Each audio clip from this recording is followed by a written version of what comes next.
27 décembre 2008, commençait une attaque massive de la population de Gaza par l'armée israélienne. Souvenez-vous, les navires israéliens tiraient depuis la côte. Souvenez-vous, les avions israéliens bombardaient tout le territoire. Et souvenez-vous aussi, il y a eu 1400 morts, dont 300 enfants, des bébés. Il y a eu des milliers de handicapés, de blessés.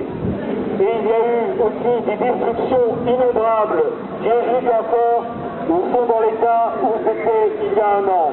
Pour vous donner simplement quelques exemples, et vous n'avez pas pu le lire jusqu'à présent dans la presse occidentale, dans la presse française. Par exemple, le premier jour du bombardement israélien, il y avait une cérémonie dans une école de police.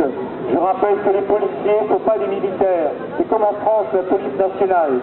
C'était l'heure de la remise des diplômes à ces jeunes policiers. Ils étaient réunis par centaines dans la cour de l'école de police. Et il y a un bombardement israélien a eu lieu. Il y a eu 30 jeunes policiers tués par ce bombardement. Mais il n'y a pas que les policiers qui ont été visés. Les femmes, les enfants, les bébés, les malades, les handicapés. Parmi les destructions, et ce n'est que quelques exemples, une mosquée a été bombardée il y a un an, et c'était l'heure de la prière. Qu'on ne dise pas que l'armée israélienne, qui fait tout avec ses grandes oreilles, ne savait pas que c'était l'heure de la prière. Elle a choisi de le faire à ce moment-là. Il y a eu également une usine de ciment, plusieurs usines de ciment bombardées. Il y a eu des moulins avec la farine nécessaire aux galettes de pain que mangent les gens dans cette région-là. Et puis il y a eu un massacre de poulets, oui, 10 000 poulets ont été massacrés par des bombes israéliennes. On voit bien que, contrairement à ce que nos médias ont voulu nous faire croire, et vous faire croire, et que peut-être vous croyez encore, il ne s'agissait pas, malgré ce que Israël proclamait et proclame encore, il ne s'agissait pas s'en prendre à de prétendus terroristes du Hamas ou d'ailleurs, non. Il s'agissait de terroriser une population civile et ça a été malheureusement fait. Alors, cette population civile, il faut vous représenter où elle vit. Le territoire de Gaza, qui se trouve au nord de l'Égypte, c'est un tout petit territoire. La distance maximum de la longueur, c'est celle qui sépare Strasbourg de Célestat, 40 km de long. La distance en largeur, c'est 10 km au maximum. Eh bien, sur ce tout petit territoire, il y a 1,5 million d'habitants.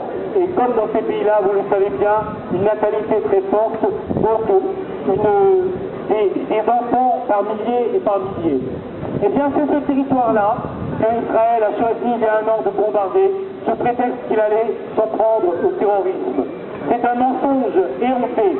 Ils se sont pris à la population de Gaza en 2008, comme ils s'étaient pris en 1948 à toute la population palestinienne lorsque l'État d'Israël a été créé. Lorsque cet État a été créé, c'est sur la base de ce que mes amis arabo-musulmans appellent la Narba.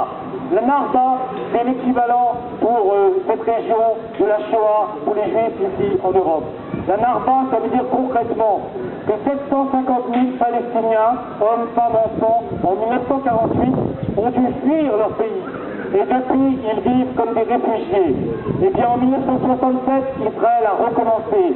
Et chaque année et encore il y a un an à Gaza, Israël continue une politique d'épuration ethnique.